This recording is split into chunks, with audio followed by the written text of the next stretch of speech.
GM, don't you feel grateful? I just came back from Germany with the dog. Check this out. Sut, hey Sut, look at him. We just came back from Germany, and as I was there walking in nature with the dog, I thought, isn't this beautiful? You know? And I think you have to realize that to get to the situation of understanding, people are not grateful nowadays. You know, people say, oh, I pray every day, I'm so grateful, I practice gratitude and shit like this. But then they spend all their time working, being inside, scrolling, and being stimulated. You know, if you're not scrolling, maybe you're listening to an audiobook. Maybe you're listening to a podcast, which means, I think I've noticed during this past week that if you're stimulated, you can't be grateful. Because if you just pray and during your prayer think about how much of gratefulness you have, it means you don't realize you're grateful in the daily life, in the now, you know, in the daily moment, in the present moment, anytime. You only realize it when you dedicate time to think about it and realize, are you grateful or not, you know? And so I realized when I was in Germany with the dog, that I was thinking about nothing else than just walking with the dog. And that's because of this reason that I realized I was not thinking about anything else. I'm usually walking with an audiobook in my head, you know? And because I like to always feed myself, which I think in the end is not a good thing to do, to be stimulated 24/7. Because when you're stimulated, you don't think about the present moment. You think about how, you know, this audiobook is giving you this knowledge, and you think about how you could apply this knowledge to your life, and you think about whether this is a good idea, this is a bad idea, and you think about how about next week at work, how is it going to happen, blah, blah, blah. You're always thinking about something else, and you're not thinking about the moment, and you're not grateful about this moment. I was in Germany with the dog, in nature. Everything was fucking green, walking around, and I thought, you know what? Life is fucking good. I'm able to just take my dog and go anywhere I want, anytime. And that's fucking amazing. That's freedom. I have freedom. I should be grateful of this. And I was, because I realized it. And to realize it, I had to stop listening to random shit. Stop scrolling. I had to go outside, which is one of the reasons I think having a dog is so good for your health, because the dog is going to force you to go out and take care of the dog, you know? And by doing this, it's going to force you to take care of yourself. You're going to spend time going outside, which are things that you would never do by yourself, which are inherently healthy for you. And you only do them because you have a dog now and the dog needs to go out, and you're like, oh, fine, I'll go out for the dog. Fuck. I'm busy, I don't want to do it, I'm tired, but the dog needs to go out, so I'll go out. And because of these events, now you're out. And now, because you're taking care of your dog, you don't really have anything else to do than care about your dog. I mean, you could be scrolling.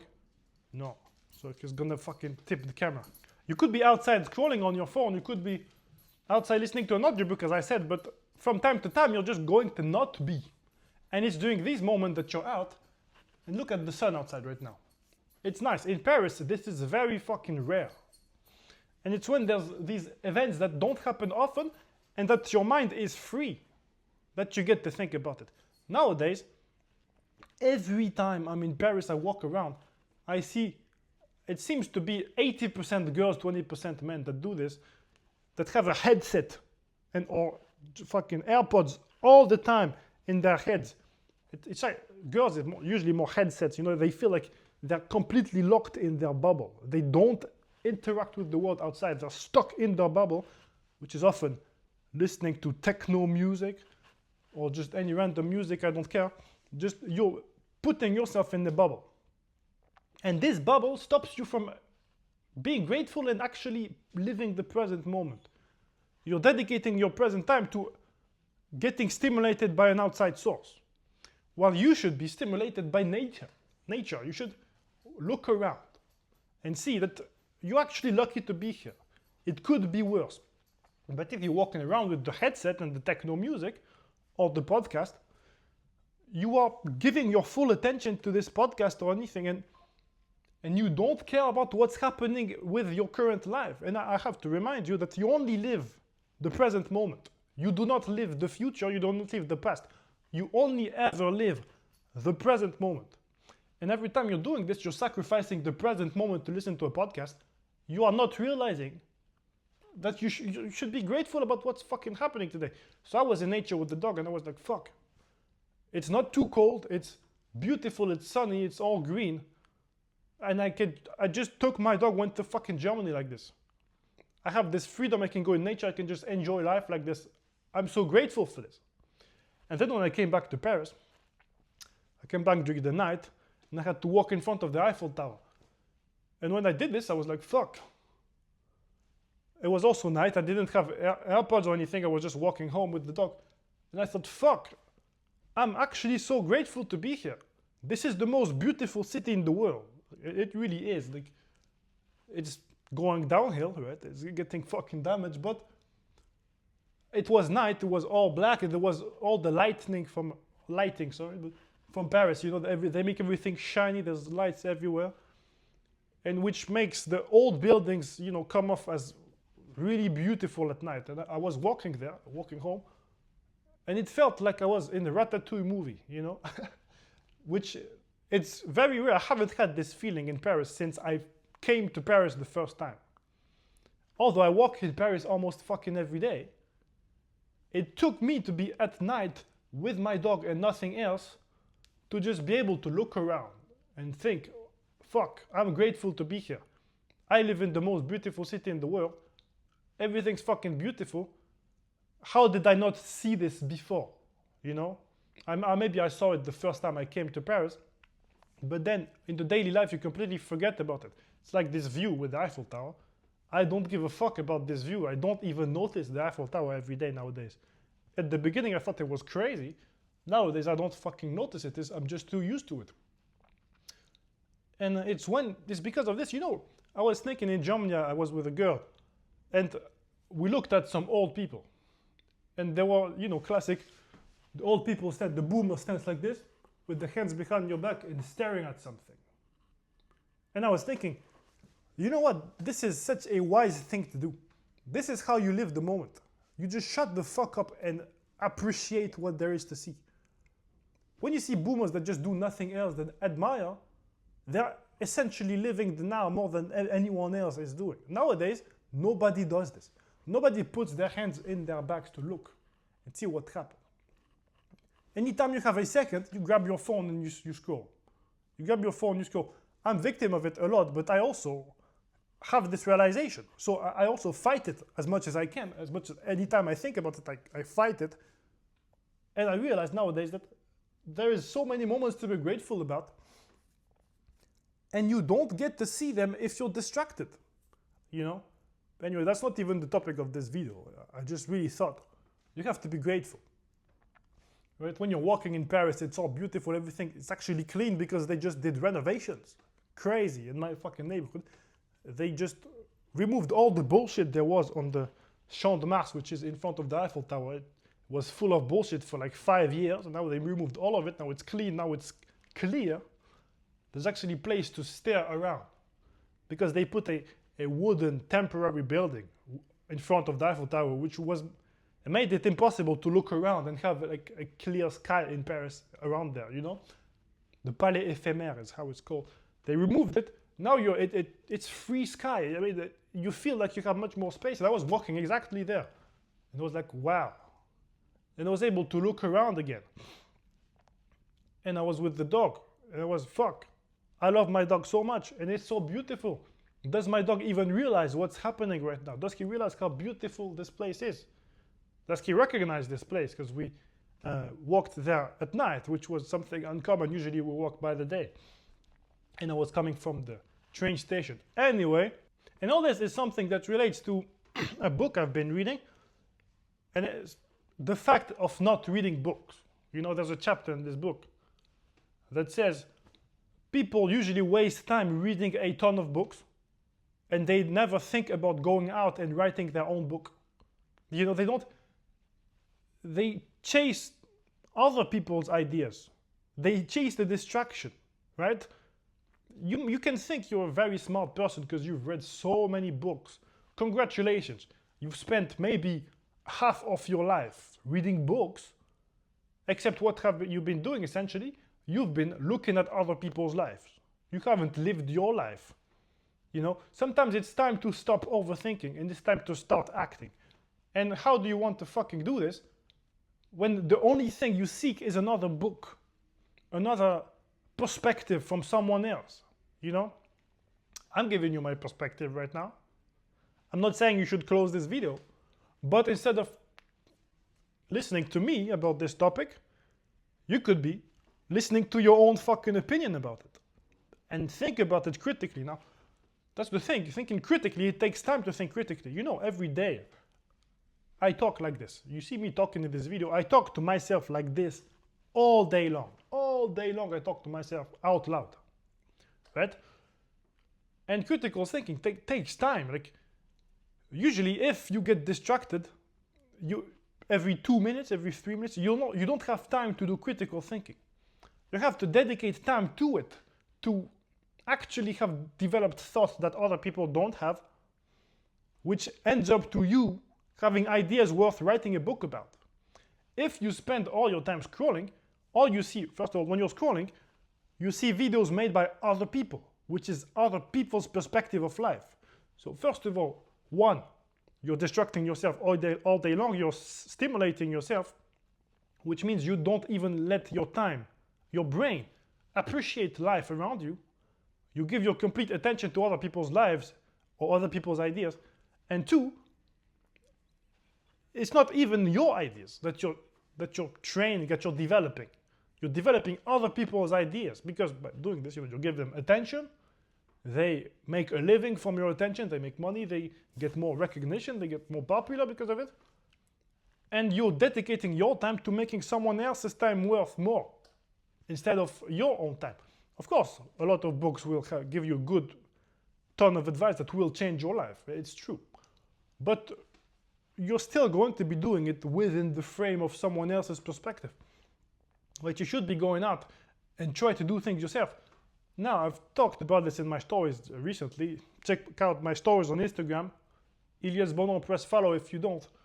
I talk in my stories very often about weird topics or just things that come out in my mind that I just have to say it, speak it out into the universe. I put it in my stories. My fucking neighbor decided to do some shit against the wall. Fucking annoying. Anyway, so, but nowadays they don't want you to understand. You know, I saw something about the psychologist, a professor in psychology was talking about what governments are doing in terms of brainwashing the population. It's called cognitive dissonance, which is they make popular, you know, on the news, they put things that are so absurd. So many different things that are so absurd that it makes you just decide to stop caring. Everything makes zero sense, and now you think, fuck, I don't even want to hear about it. Please leave me alone. Just do your thing. Leave me on my corner, and I'm fine. It's fine. Keep doing your bullshit. I don't want to hear it, right? The stuff around you is built to be so absurd that you stop thinking, right? They're pushing you to inaction by destroying your values, right? Your values being completely disrespected over and over again lead you to decide, all right, my values are worthless. It's fine. I'll do my part. I'll do my job and don't piss me off with all this bullshit, right? Everything around you is designed nowadays to make you stop thinking, right? It's not about benefiting you in your own life. It's about the system benefiting itself. To do that, it needs your energy. How do you give them your energy? With your work. But how do they convince you to work for them? It's actually forcing you to do it because there is no other option. You see that everything's absurd and you can't do anything about it because if you do, like, you'll have to quit your job and then you'll have nothing, and then you're not the system. I mean, you're dying in the system, right? You have to be enslaved by the system and therefore accept all this absurd shit. And so essentially what they do is they short circuit your brain with dumb information to make you stop thinking. and just do like a slave, like a zombie, like a robot that's doing the same task all over and over again. And I'm not talking about only government brainwashing. I'm talking about on social media. People actually fucking do it too. Rage bait on social media. People will say a lot of things on purpose that will get people offended, that will get people to argue just for their success, for their views, for their engagement, for their online presence. And a whole lot of people will argue to death in their comment sections, although no one is right. That's the thing with life. Everyone is right from their own glasses, from their own perspective, right? If your family is like a line of billionaires that so rich that they give a lot of money to charity, maybe as the rich person, you'll think it's fine to tax the rich. But if you come from another family where you've been starving from the beginning of human time, and you are the one that breaks out and finally becomes rich, and your family has never been helped by the system before that, you've just always been a victim in your family tree, and all of a sudden you make it out. And now they want to tax you to death, 80%. It's this country. Look at it. 80% taxes in total, with all the hidden stuff and all the charges and all the different names they put to it. It's actually 80, maybe 85% of money taken away from you. So then in this stage, if you were the poor person and you finally made it out from crazy work, nobody else has been working as much as you, then maybe you don't want to pay those fucking taxes. You know, and it makes complete fucking sense. You've been disrespected, your whole bloodline was disrespected and treated like shit. You're the one to actually make your name worth something, and they want to take everything from you. Although you did all the work, nobody else. Of course, now you don't want to pay the taxes. Although it's two rich people, they both have their opinion, but both are right from their perspective, you know? It makes a whole lot of sense that if you're the first person in your bloodline to actually bring something to your name, that you want that to be respected. It's completely understandable. And if you've always been a billionaire and you don't even fucking know what money is, because you've always had 9 zeros on your bank account, then you don't give a fuck. Because if you give 1 billion, you still have 100 billion. So what if you give money, you know, at a certain extent of money? And of course, it's just examples. That's not how real life happens. In real life, those people with billions wouldn't even pay taxes, right? I'm just giving you examples that to give this little image that everyone is right in their own perspective. Anyway, this whole video is not even about all this bullshit. I was just trying to explain to you about gratefulness, because I was looking at the sky, it's sunny. And I think you need to understand that life is only today. Life doesn't exist anywhere else than today. So if you're unhappy today, if you're unhappy now, you need to drop down importance on all the bullshit that's happening in your head and understand that maybe that's your last moment on the planet right now. Have you enjoyed it? Have you enjoyed life as much as you could? Enjoy every last moment, because nothing else matters than now. Nothing else matters than now, right? You might be dead next week. You might be dead next month. You might go out this evening and then the fucking brick falls on your head. Or some bullshit like this. You know, when I was a kid, maybe 3 years old, I was with my cousin. We had a little metal box of gel for your hair, right? Gel, metal. And I was on the 8th floor with my cousin, and we were looking at people passing by, and we dropped this shit. It was empty, but still, it's fucking painful, onto someone's head. Maybe there's a fucking asshole like this. I did it when I was like 4 or 5 years old, I don't remember. Maybe there's an asshole like this waiting for you to walk by to drop a fucking brick. You don't know this, just for fun. So enjoy life as long as you could, because life is absurd. It is absurd. Nothing makes sense. So if you stay offended by the absurdity of things, you might as well be depressed for the rest of your life. You don't know when the absurdity will end. It might be absurd for the rest of your life. So instead of paying attention, giving your full attention to absurdity, you can give your attention to the things that you enjoy about life, about the now. You know, if you're stressing out about some girl, understand that you are giving your last moment. Imagine if it was your last moment, and you are making your last moment anxiety. Is that how you want to die, full of anxiety? Or do you understand that there's 8 billion people on this planet, 4 billion women, and it doesn't really matter what the girl you're trying to talk about or talk to has an opinion. It doesn't even matter. And maybe you should try to be happy about what there is to be happy about today, now, before it's too late. Maybe your mom dies tomorrow. You know, enjoy the things that are here today. And all this shit, this video was supposed to be about coaching. Because I just saw this movie. In France, there's a French movie that came out about online coaches. And I thought it would be about criticizing coaches and say that everything's a scam. But actually, it was not. It was about how coaches online kind of present themselves as a godlike figure. Or that at least other people, haters, see them as someone that's trying to be a godlike figure. And this movie, that's how this movie is about, right? So in the end, the conclusion, I spoke about this on my stories on Instagram for 20 stories. There's like 20 minutes of yap in my stories from this. So follow my fucking Instagram. There's a lot of interesting shit I say on it. And I was talking about the fact that this movie is about coaching, and in this movie you can see that it's actually not hating coaches, and it's actually not loving coaches, and it's actually not hating coaching clients, and it's actually not loving coaching loving clients. It's literally a description of the industry. You can see it good, you can see it as a good movie or like a very bad movie. I think whatever you come to see this movie as, you know, if you want to hate the movie before seeing it, you're going to hate it at the end. You're going to hate the coaches at the end. But if you come loving coaches, you're going to leave loving them more, because it's something that just confirmed your opinion about what you thought about coaches in this movie. So what I came in my Instagram stories, the conclusion I came to was that coaches they're good for fucking life.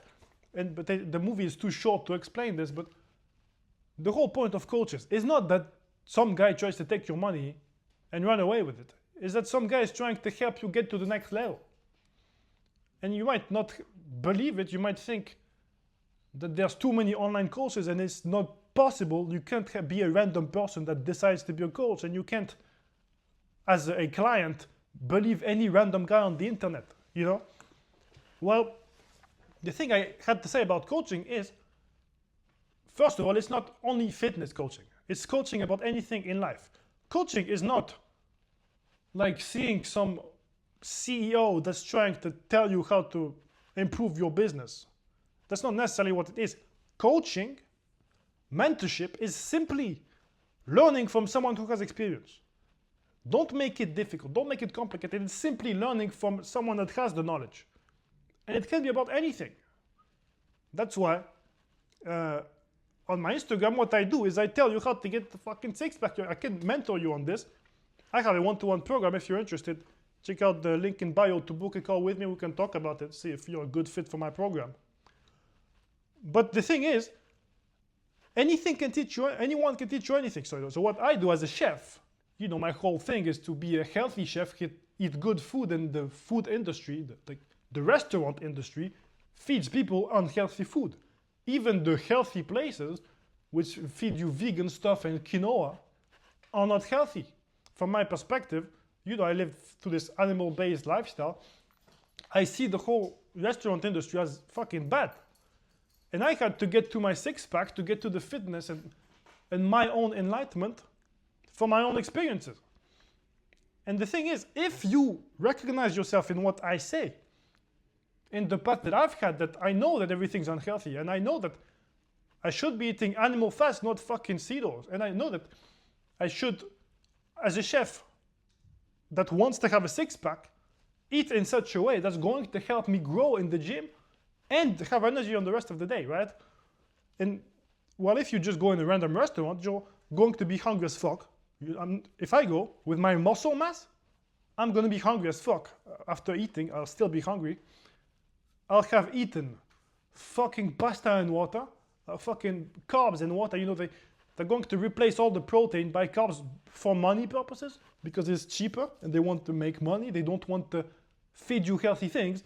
They want to make money. They want to keep the business working. And in such countries, France, especially the restaurant business, is probably the worst.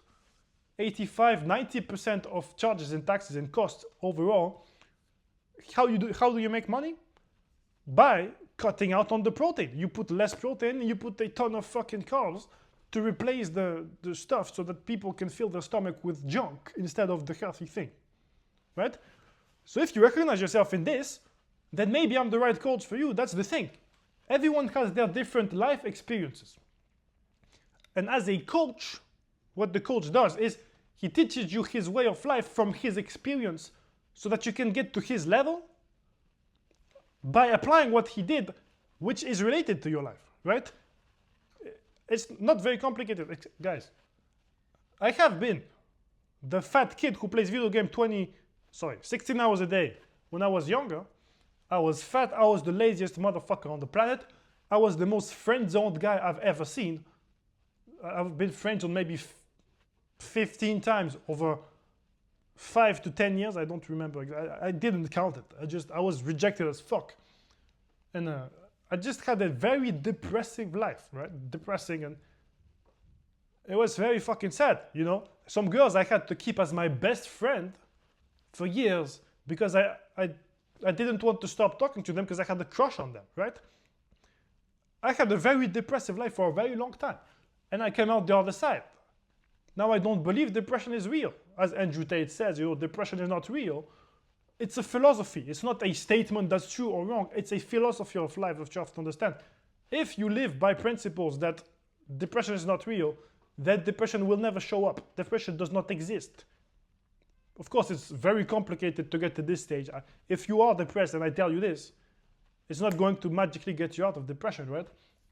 But it's the kind of things, if you want to learn more about this, look at my other videos on YouTube or join my program and I'll be happy to talk about this to you. But of course, this video is kind of I'm trying to show you how you can trust coaches online. That's the thing. I'm not telling you to buy my program. I don't give a fuck. You know, everything I do on my social media is trying to be as honest as possible. No matter what I fucking do, I'll just be honest as fuck. You know, I really hate when I see other coaches, other accounts that lie for their success. You know, they make their numbers seem bigger to impress people, to feel like, so that the viewers can believe in something bigger and get scammed essentially, right? I hate this. I'm the most honest I can be on my social media. I honestly think you're not gonna find someone more honest than me, right? That's crazy. So what I want to do here is tell you that you can trust coaches online. Of course, nowadays that there's so many, there is going to be some that are scam or that have no value behind it. And that's something I talked about in my stories on Instagram. That there's coaches who have wisdom. That's how you coach people. You need to be a mentor, you need to have wisdom. You need to have experienced some life. You need to have failed. You need to have went through the fucking hell to get back the other side. And that I think that some other people have never lived hell. You see, I like to say that I lived hell through basically until the age of 22. I was video game addicted, Nutella addicted, friend-zoned all the fucking time, rejected, lonely. I had chronic depression. I had a miserable life for like 21, 22 years. And that was my hell, right? I came out the other side. Now I'm the fittest person I've ever met from, all the people I've known from age 0 to 21, 22, 23. I'm the fittest out of all the people I've met before. I went from the lowest point of hell to the highest point, and now everyone else looking at me is looking upwards at me like, how the fuck did you do it? And I'm fitter than my fit friends from back in the day, I had friends who did football, tennis. They had the six-pack and shit like this, and I was fat playing League of Legends. And now I'm the guy with the six-pack, and everyone else has dropped down their lifestyle, stopped the effort, and went downwards overall. right? And to get to this level, I had to learn. The thing is, I went through hell, and when you're in hell, it's very interesting to talk about it in terms of hell in this real world, right? It's not like you died and were in hell. It's you live the hell. Hell is here on the planet, right? Hell is when you are going through the fire and you don't like it. There's nothing to like, but you have to keep going, because if you want to get out of hell, you have to walk the path. If you stand there, you stop walking, you're going to burn forever, or you're going to burn and die stupidly. If you want to get out of here, you have to move. And that's how you learn the wisdom. You keep walking through the path of hell, even though it feels like there's no way to get out of it. You know, life, of course, if you are in hell, you won't see it this way. You don't think it's possible to get out of it. But that's the lesson I've learned. When you come out the other side, you understand everything has an end. Everything is a cycle. That's not what you learn. Everything is a cycle is something I've learned from a whole lot of failing and then succeeding and failing and succeeding. Everything's a cycle. Happiness is a cycle. If you're happy, it's not going to last. And sadness is a cycle. If you're sad, it's not going to last. What you should feel is peace, which is something which is taught in the Shaolin principles, that happiness will come and go, sadness will come and go. It's the yin-yang. The good and the bad, they will come and go. It's normal, it's a cycle. As you can see, the yin-yang it's not like a round with two dots and that's it. It's a round with two dots that are kind of twirling around, moving in circle. Because the yin-yang is in motion. The yin-yang means the good and bad are an endless cycle of life that keep going, right? You are going to experience both the good and the bad. And not many people on this lesson, if you have, I'm trying to think about how to word this shit. A good coach is someone that has the wisdom, that has went through hell, and that understands your path, right? Understands what mistakes you're making today because he's made the mistakes himself. A bullshit coach, a scammer online, is someone that tells you, I'm gonna increase your numbers by this, but the guy has no example, he has no proof, he hasn't even lived the experience. You know, there's a lot of people on social media who just decide that, whoa, boom, I'm a marketing coach now. Out of nowhere, they have no experience. They just decide, you have to fake it till you make it. So I'll just do my account like I'm a marketing professional, and I'll try to get some clients. And when I have a client, I can post the result of my client. But when they talk, you don't even see that they know anything about this topic. It's literally people that get all their knowledge from, as I said earlier in this video, that's a great way to circle, from other people's data. People that scroll on Instagram, scroll on YouTube, scroll on anything, and that get other people's knowledge to try to apply to their life, to try to then teach other people's way, you know? They're not even trying to teach you what they did. They're trying to teach you what they've watched from someone else, to see what this guy has done, to teach you what this guy has done without telling him it's him, because, you know, he has to keep an image of someone who knows what he's doing. Of course, there's a lot of friction and a lot of bullshit going on in this scenario. What the guy doesn't have the experience, he doesn't have any wisdom, he can't teach you anything. If you want to learn from someone, you need someone that has lived the path. You know, wisdom is not someone that every old person has. Wisdom is it's something that someone has from failing. I've said many times in my course and in my videos on YouTube and on Instagram that you only learn from failing. You need to fail to learn, to come out the other side and have wisdom. You do not get wisdom from succeeding all the time. So if, let's say you're a medical student with only A grades, all your life you went to school, you got A grades all the time. You are the greatest peon. Congratulations. You don't learn from people that have never failed. You learn from people who have experienced. So as a doctor, let's say I like to talk about psychologists because in psychology, it's crazy. A lot of coaching, fitness coaching, mindset coaching will heal your psychology issues, But psychology will not fix your psychology issues, you know? Which is interesting because it's a question of money, right? It's Big Pharma teaching doctors what medicine to use on you so that your symptoms are hidden and you think it's working, right? Well, it isn't healing the problem in any way. The way to heal a problem is to understand your failure, and if you ask someone who had the same problem, oh my God, the dog is starting to play around. Look at his ball. If you, instead of asking a psychologist, who by the way may have never been depressed in his life, you know, that's the important thing. If you see a psychologist that's never had anything remotely interesting happen in his life, they have a lukewarm life that's very mid, and they just learned psychology at school by the state. You know, it's a state-issued diploma, and it's the legal data that they have to teach you. That's the thing. They never failed. They never learned any wisdom, which is why when you learn from a coach, it has much more of an impact because the coach has been depressed. The coach might have almost killed himself. The coach might have, the coach might have done a whole lot of things, which is the reason you heard about him in the end. The reason he came onto your feed on social media, the reason you watch his videos is because you relate to his life. And you know this guy understands what you are going through. Well, the psychologist, they don't fucking understand what you're going through most of the time. Of course, there's going to be some that have lived a lot of life experiences that might make them good psychologists in the end. But overall, medicine and social sciences, because psychology is not medicine, psychology is social sciences. Psychiatry is medicine, right? So in psychology, there's millions of people with diplomas. They're giving millions and millions of psychology diploma every year to people who think they're super smart.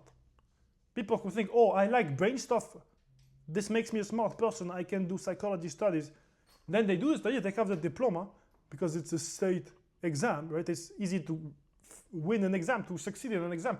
If I tried to get the fucking psychology exam, after 3 months of training, I would probably have it. Because it doesn't fucking matter. It's school knowledge. It's school data. You don't learn from the data given from above. You don't learn from looking for another book, for looking for another guru that's going to tell you stuff. You learn by applying yourself. You learn by people who have failed and try to transfer you this data from where they failed. And you know, the goal of coaches online, what I think the goal of coaches is to help you walk down your path of getting better. Whatever coaching is. In my case, what I would do is nutrition. Nutrition and it's lifestyle overall. I hate to say fucking lifestyle because I'm not a fucking lifestyle guru. If you look at my lifestyle, I'm everything against what you would imagine the average lifestyle guy to be, right? I hate the aesthetics bullshit. I hate the fake online beautiful shit, beautiful appearance online. I hate to hide stuff online. The thing is, maybe I should say a real lifestyle, you know? What I think coaches should do is use their life experiences and their failures experiences to teach people who are struggling in places where they've been already, right? Of course, if you're trying to learn marketing, you're trying to learn marketing from a guy that decided, oh, I'm a marketing coach now, because he signed up to Andrew Tate's university and went in the marketing course and learned how you can sell marketing courses to people, which, by the way, he paid this course $50, right? This guy is learning bullshit data from someone else online with the sole purpose of taking money online. The sole purpose he has is make money online, right? I've quit my job. Like, honestly, I have no other purpose nowadays. You know why I quit my job? I was a chef, right, in the restaurant. And I quit because I was making food that was unhealthy. I was in a 5-star hotel. I was in multiple 5-star hotels. And one day I realized that I was the only guy that's fit in the kitchen, and I was trying to get fit. I was trying to implement crazy discipline, like go home after work to do some push-ups at home every day.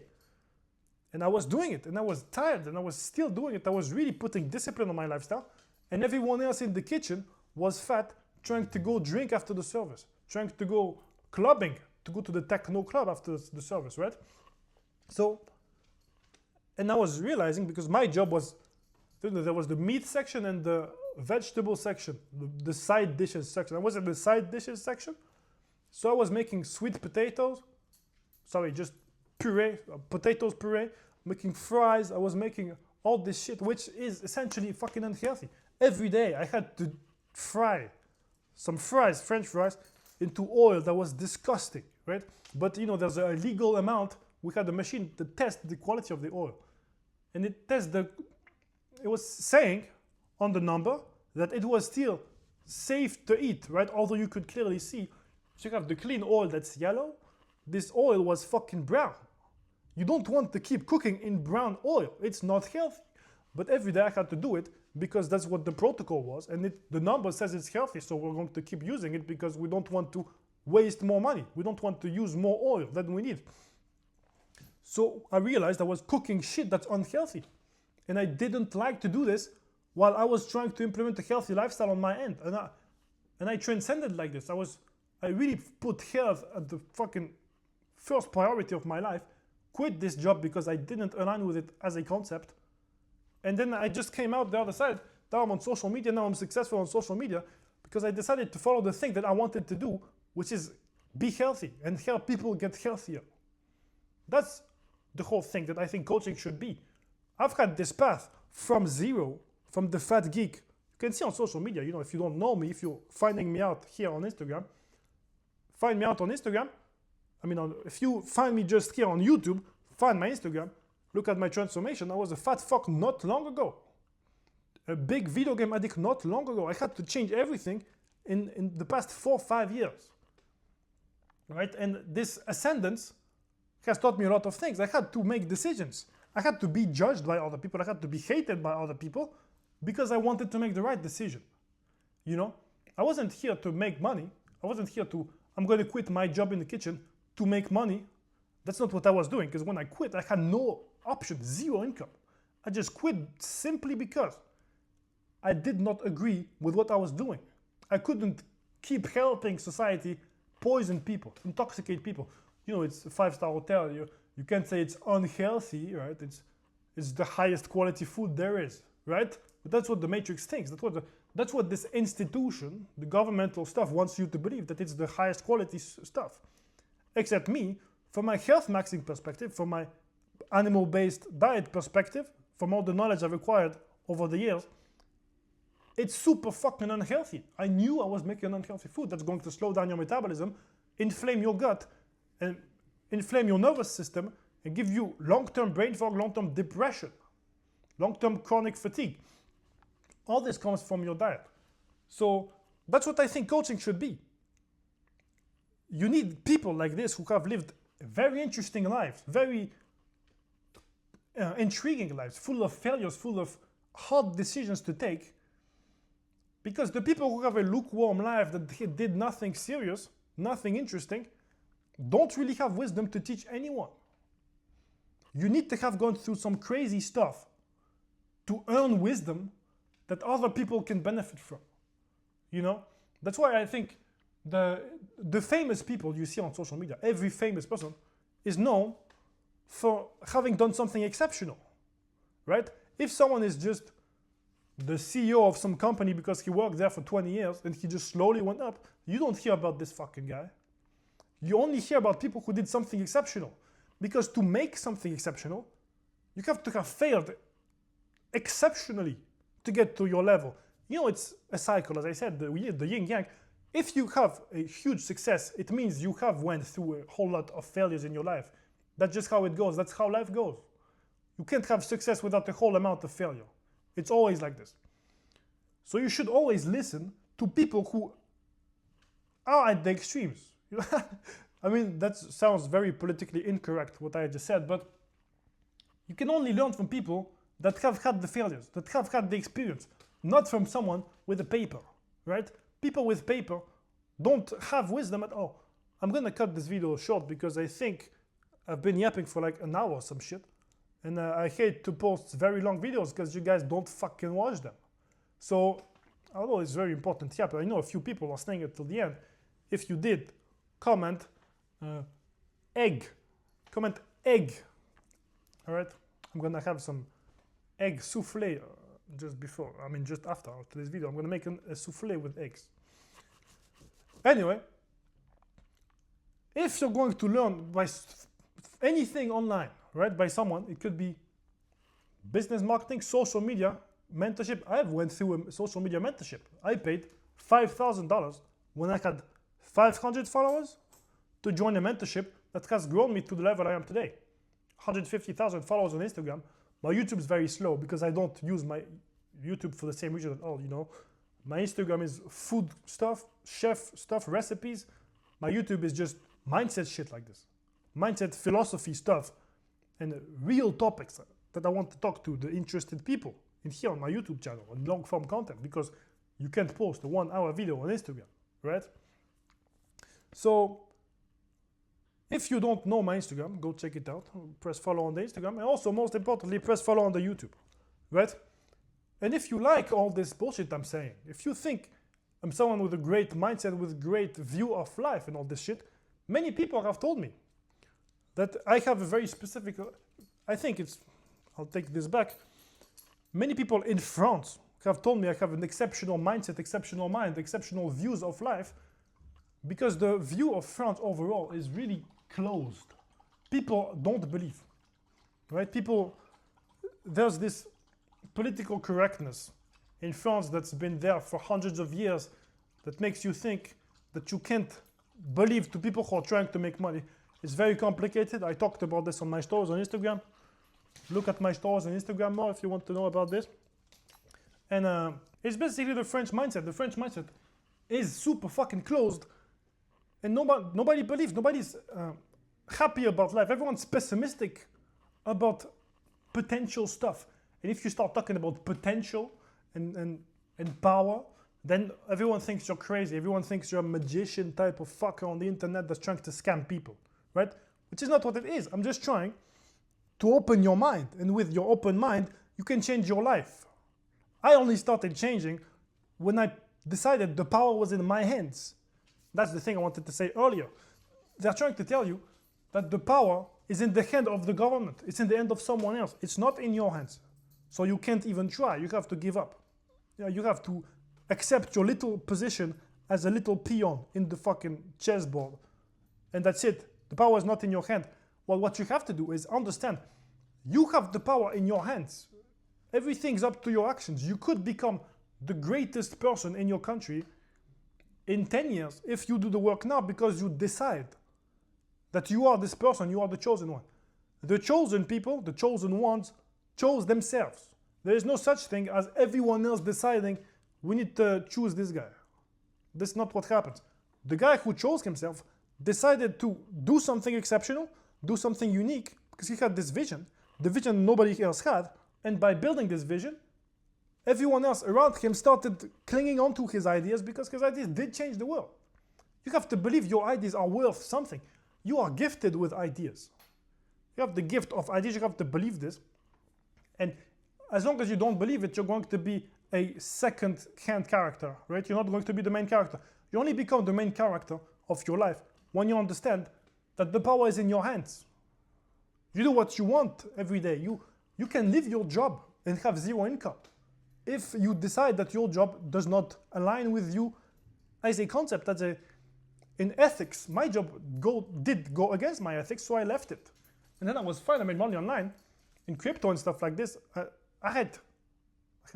The dog is moving the camera. Anyway, I'm going to cut the video because the dog is trying to fucking get out. So if you're interested in my way of doing things, what I teach in my one-to-one program is how to get you a six-pack by eating anything you want. And every day you're going to be allowed to eat as much as you want and whatever you like. I don't make people eat stuff they don't like. Fuck broccoli, fuck all this bullshit. You don't have to eat anything you don't like. With me, you only eat shit that you like, but you have to follow certain rules and stuff like this. So on my one-to-one program, I want you to get the six-pack within the 3 to 6 months, right? Depending on how much fat you have to lose, it can be 3, 6 months, maybe 9. But it's very possible, it's very doable. If you look at how big I was, it took me really not long to get my six-pack. It's not very fucking complicated. It's actually so easy. If you want to look at my program, my knowledge, the thing is, my one-to-one program is if you want coaching from me, right? And otherwise, I have my school course with all my knowledge in the description, in which I just give you the pure data, the knowledge, what you have to know, and the things that if you apply them in your life, you're going to get to be able to get the six-pack by yourself. But the reason I have this one-to-one program is because the knowledge is out there anyway. You can find the knowledge. You know what you have to do to get the six-pack. But why haven't you done it? Because the knowledge is not the problem. It's the coaching that's the thing that's going to make you move around, right? It's the motivation, it's the alignment with someone else that has been on the same path as you that's going to give you advice based on your specific situation. You know, that's what the coach does. The coach doesn't give you data. That's the thing. The coach doesn't give you data. The coach gives you everything else that hasn't made you move for the rest of your life, right? If you're still fat at 40 years old, why haven't you gotten the six-pack in the past 20 years? The knowledge is not the issue. You know what you have to do. It's the coaching aspect. You haven't been coached. You've been lazing around. You've been depressed, whatever it is. You don't need knowledge. You know you have to go there's many things you could do to lose weight and get a six-pack. But you just don't believe in yourself. The thing, I will make you believe in yourself. That's what I want to do. All this kind of shit. The coach does everything else than the knowledge. Of course, I have knowledge, which I think my knowledge is top 1% knowledge. Everyone's going to tell you the same thing about their own knowledge, right? Except if you look at my account, my transformation, my physics keep getting better over time. I only get better, although I do eat more and more. You know, I have a famous cooking account nowadays, so I do eat more and more. And it's tasty shit, it's sugar and stuff like this. I still get fitter and fitter, right? But my body does get better overall anyway. So I do think I have one of the top knowledge you can find online. But the most important thing is not my knowledge, it's my wisdom, it's the thing I can teach you from my past experience, all right? That's what I'm trying to communicate to people online, right? You can do the things that you know you have to do, but why haven't you been doing them already for the past 10 years? You need someone that's going to push you, and that's the thing. You don't find any random people on the internet. Not any random person on the internet is going to be able to give you value, data, that applies to your specific life, because a lot of people have no idea about your specific situation. It takes people that have knowledge about your situation to change your situation. All right, press follow on the YouTube channel, very important. If you're interested in coaching, one-to-one coaching, book a call in the description on my Calendly, and we'll talk within the next few days about if you're going to be a good fit for my one-to-one program. All right, I'll see you soon. Oh, I talk so much.